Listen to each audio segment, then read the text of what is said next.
श्री गुरु सत्ताई नमः। सभी को प्रणाम।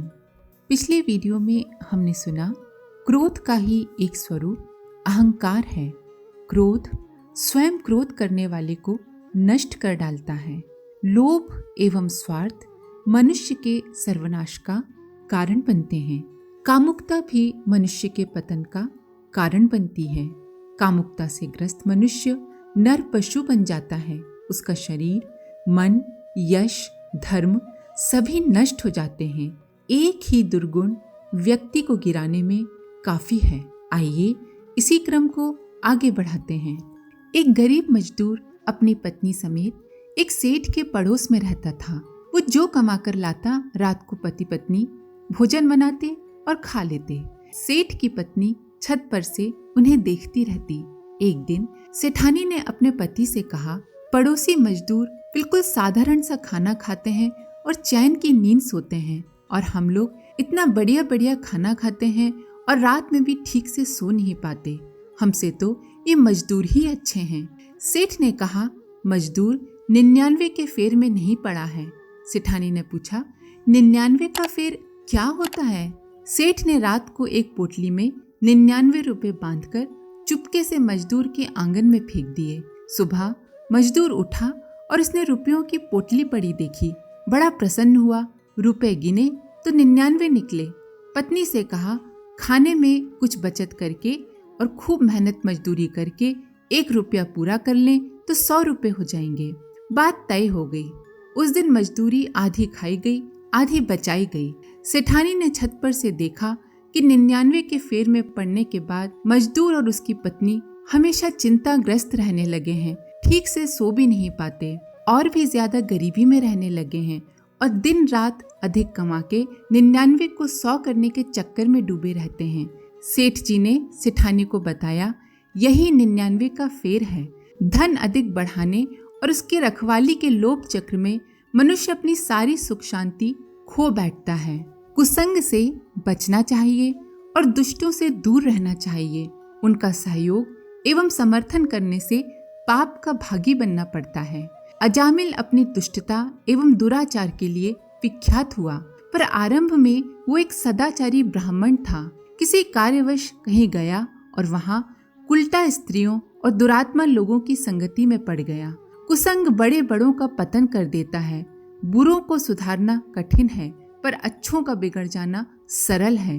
कुसंग से अजामिल इतना पतित हुआ कि कसाई तक का काम करने लगा। कथा है कि वो बाद में सत्संग से सुधरा और भगवत भक्त बना। कुसंग सत्संग का मनुष्य पर भारी प्रभाव पड़ता है। इसीलिए कुसंग से बचने और सत्संग को ढूंढने का प्रयत्न करना चाहिए। कुसंग से भले मनुष्यों को भी विपत्ति का सामना करना पड़ता है। एक हंस और कौवा साथ साथ रहते थे। हंस अपने स्वभाव के अनुसार सदैव कौवे के प्रति सद्भावना और शुभकामनाएं रखता, किंतु कौवा मन ही मन हंस के प्रति द्वेष भाव रखता था। वो किसी न किसी तरह हंस का अहित करने की ताक में रहता। एक दिन हारा थका एक शिकारी उस पेड़ के नीचे आकर सो गया जहाँ वे दोनों रहते थे। कुछ देर में उस शिकारी के मुंह पर धूप आ गई। इस पर हंस को बड़ी दया आई और उसने पंख पसार कर धूप को रोक लिया। बस कौवे का दाव लग गया। नीचे की टहनी पर बैठकर उसने सोए हुए शिकारी के मुंह पर बीट कर दी और उड़ गया। शिकारी की नींद खुली तो ऊपर हंस को पंख पसारे हुए देखा। उसे क्रोध आया और तीर चलाकर उसका काम तमाम कर दिया। कुसंगति से हंस को प्राणों से भी हाथ धोना पड़ा। विचारशील लोगों को चाहिए कि वे कुसंग का सर्वथा परित्याग करें। इसके अतिरिक्त दुष्ट जनों के साथ भलाई करने से भी दुष्टों का पोषण भी सज्जनों को कष्ट देने के बराबर ही बुरा माना गया है। दुष्ट के साथ भलाई करना अपने लिए आपत्ति मोल लेना है। एक हंस उड़ता हुआ अपने निवास स्थान की ओर जा रहा था। सांझ का समय था। उसने देखा एक चूहा ठंड के मारे ठिठुरता हुआ अर्धचेतन पड़ा हुआ है। उसे देखकर हंस को दया आ गई। सज्जनों का स्वभाव ही ऐसा होता है। वो नीचे उतरा और अपने पंख फैलाकर चूहे को ढक लिया। इससे सर्दी रुक गई और धीरे धीरे चूहे के बदन में गर्मी आ गई।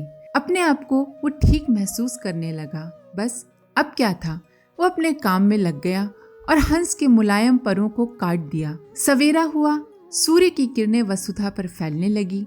हंस ने उड़ने की तैयारी की, किंतु वो उड़ न सका। चूहे की कृतज्ञता पर उसे बड़ा दुख हुआ। दुष्टों के साथ दया और भलाई का, सज्जनता का व्यवहार करना उनकी दुष्टता को बढ़ावा देना है। दोष और दुर्गुणों से ग्रस्त मनुष्य वस्तुतः मनुष्य कहलाने का अधिकारी ही नहीं, उसे तो नर पशु कहना चाहिए। सद्गुण ही मानव जीवन की सच्ची संपत्ति हैं। उनके बिना उसका कोई मूल्य नहीं रह जाता। दुर्गुणी व्यक्ति दूसरों को तो दुखी करता ही है, स्वयं भी दुख पाता है। इसीलिए ढूंढ ढूंढ कर अपने अंदर के दोष दुर्गुणों का परित्याग करना ही उचित है। श्रुतायुध ने कठोर तप किया। उससे प्रसन्न होकर भगवान शंकर ने एक अमोघ गदा प्रदान की, लेकिन उसके साथ ये प्रतिबंध भी लगा दिया कि उसका दुरुपयोग ना हो, अन्यथा वो खुद नष्ट हो जाएगा। महाभारत का युद्ध हो रहा था। श्रुतायुध और अर्जुन में लड़ाई चल रही थी। इस बीच भगवान कृष्ण को किसी कारणवश हंसी आ गई। अपना अपमान समझकर क्रोध में आकर श्रुतायुध ने वह अमोघ गदा श्री कृष्ण पर चला दी, लेकिन अनुचित प्रयोग से गदा का प्रहार श्री कृष्ण पर न होकर श्रुतायुध पर ही हुआ और वो शत विशत होकर भूमि पर गिर पड़ा। मनुष्य प्रकृति प्रदत्त अपनी शक्तियों का जब दुरुपयोग करता है तो स्वयं ही नष्ट हो जाता है। मनुष्य को अपने शुभ कर्मों का भी कभी घमंड नहीं करना चाहिए। इससे उसके पुण्य क्षीण होते हैं और वो पतन को प्राप्त होता है। महाराज ययाति ने अपने पुत्र को राज्य भार सौंप दिया और स्वयं वन में तपस्या के लिए चले गए। वहां विधिवत उन्होंने आत्म परिष्कार करके उच्च स्थिति प्राप्त की। वे देवताओं की श्रेणी में आ गए। एक दिन वे अपनी सफलताओं से प्रसन्न होकर विचरण कर रहे थे। इतने में ही महर्षि नारद उधर आ निकले। उन्होंने पूछा, राजन, आप इतने प्रसन्न कैसे नजर आ रहे हैं? तो ययाति ने उन्हें अपनी तप साधना के बारे में कहना शुरू किया। अपनी प्रशंसा करते हुए वे कहने लगे, हे महर्षि, मेरे समान इस पृथ्वी पर शायद ही कोई तपस्वी हो। बस इसी से महाराज ययाति का तप नष्ट हो गया और उनमें देवत्व का सूक्ष्म तत्व भी समाप्त हो गया। मनुष्य जितना सफल हो उसको उतना ही नम्र होना चाहिए। एक व्यक्ति अपने बूढ़े माता पिता को मिट्टी के बर्तन में बड़े ही तिरस्कार पूर्वक भोजन दिया करता था। उस व्यक्ति का एक छोटा सा बच्चा भी था। उसने अपने खेलने के स्थान पर टूटे फूटे मिट्टी के बर्तन जमा करने शुरू किए।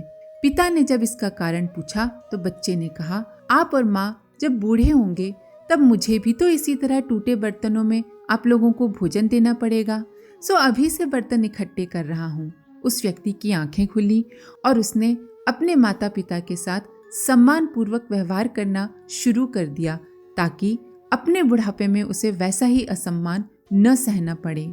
जो पुरुष या स्त्रियां अपने आश्रित जनों के साथ उपेक्षा अथवा अपमान का व्यवहार किया करते हैं या बड़ी आयु के वृद्ध व्यक्तियों को निकम्मा समझकर उनके प्रति दुर्व्यवहार करते हैं, उनको भी अंत में दुखदायी परिणाम सहन करना पड़ता है। एक बार शैतान को संन्यास लेने की सूझी। उसने अपना सारा सामान लोगों को उपहार में बांटना शुरू किया। उसने नशेबाजी, चुगली, ईर्ष्या, द्वेष, काम, क्रोध, लोभ, मोह आदि सबका दान कर दिया। अब उसके पास सिर्फ आलस्य बच गया, लेकिन वो उसे किसी को भी देने के लिए तैयार नहीं हुआ। एक वृद्ध ने पूछा, भाई, जब संन्यास ले रहे हो तो इसे अपने पास क्यों रखते हो? शैतान बोला, कभी अगर मेरा संन्यास में मन ना लगा तो मैं आलस्य के सहारे फिर से अपनी जिंदगी बिता दूंगा और अपनी पूर्व संपत्ति का संग्रह कर लूंगा। सचमुच आलस्य जीवन की सभी बुराइयों की मूल जड़ है। इससे सब बुराइयां अपने आप पैदा हो जाती हैं। मनुष्य को चाहिए कि वह शरीर में आलस्य को ठौर न दे और उसका सदैव प्रतिकार करता रहे। कुछ अन्य सूत्र। हे राम, ये मन ही सब कुछ है। इस मन की भीतरी चिकित्सा भली भांति कर लेने पर फिर इस संसार के अन्य समस्त रोगों की पूर्ण चिकित्सा हो जाती है। जीवन पर्यंत मारते रहने पर भी शत्रु नष्ट नहीं हो सकते। इसलिए जिसने क्रोध को मार लिया, समझो उसने सारे शत्रुओं को मार लिया। क्रोध प्राणों को ले लेने वाला शत्रु है। क्रोध मित्र के रूप में आने वाला शत्रु है। क्रोध अत्यंत तीक्ष्ण तलवार के समान है। क्रोध सबकी अवनति करने वाला है। ये क्रोध जिस देह में उत्पन्न होता है उसे सर्वथा जलाकर ही छोड़ता है। ये क्रोध अपने विषय अर्थात आश्रय को जला देता है। इस अग्नि से बचकर रहना चाहिए। क्रोध धैर्य को नष्ट कर देता है। क्रोध से सारा अनुभव तथा ज्ञान नष्ट हो जाता है। क्रोध से सब कुछ नष्ट हो जाता है। क्रोध के बराबर कोई शत्रु नहीं। जिस कुल में सब अपने आप को सबसे समझदार मानते हैं और सारे अभिमानी हैं तथा सब अपना महत्व चाहते हैं, वो कुल नष्ट हो जाता है। रागी मनुष्य, आसक्त मनुष्य वन में रहकर भी दोष करते रहते हैं, किंतु जो घर पर रहते हुए अपनी पांचों इंद्रियों को संयम में रखते हैं वो तपस्वी हैं। जो मनुष्य सदा श्रेष्ठ प्रशंसनीय कर्म ही करता है, उस निवृत्त रागी पुरुष के लिए तो घर भी तपोवन ही है। लोभ से बुद्धि चल जाती है। लोभ ही तृष्णा को बढ़ाता है और तृष्णा से दुखी मनुष्य इस लोक और परलोक दोनों में कष्ट पाता है। पापी मनुष्य पाप करके ये समझता है कि मुझे तो किसी ने नहीं देखा, कोई मेरे पाप के बारे में नहीं जानता, किंतु उसके उस पाप को उसके अंदर बैठा हुआ ईश्वर देखता है और जानता है। निश्चय ही कामनाएं काम के उपभोग से कभी शांत नहीं होती। जैसे अग्नि में आहुति डालने से अग्नि बढ़ती है, उसी प्रकार काम के उपभोग से कामनाएं बढ़ती हैं। काम के समान कोई व्याधि नहीं, कोई रोग नहीं। मोह के समान कोई शत्रु नहीं। क्रोध के समान कोई आग नहीं और ज्ञान के समान कोई सुख नहीं। पतंगा, हाथी, हिरन, भौरा और मछली, ये पांचों अपनी एक एक इंद्रिय के एक एक विषय के सेवन से ही मारे जाते हैं। फिर इस प्रमादी मनुष्य की मृत्यु क्यों नहीं होगी जो इन पांचों विषयों का अपनी पांचों इंद्रियों से सेवन करता है। आज के लिए इतना ही। आप सभी का धन्यवाद। ओम शांति।